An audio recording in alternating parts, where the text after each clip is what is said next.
Well, yeah, here we are. Summary You and go key ahead. takeaways. Yeah. So let's just summarize things and we'll get to the questions. Reduce the IT burden. That's really the whole key to this thing is that if you have any IT burden in your organization around SolidWorks, around SolidWorks PDM, SNLs, anything like that, then this is potentially the solution for you, or at least we can help solve some of those problems.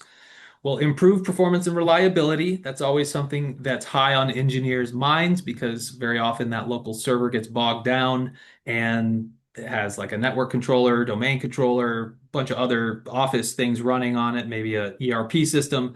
So we don't have any of that. We can definitely accommodate for additional things beyond SOLIDWORKS PDM, but we would spec additional hardware resources for those instead of just forcing more products onto an existing server. Yeah, I mean, Enable, we definitely host other software like DriveWorks or ERP system, anything. We can really do a lot there.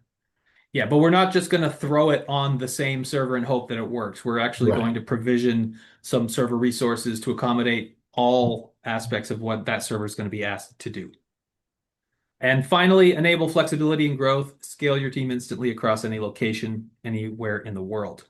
So the bottom line is that CAD cloud hosting is no longer a luxury for engineering teams. It's a must-have for operational efficiency for a lot of organizations. I'm not going to say all organizations, but I'd say that most would benefit from getting that server out of their closet.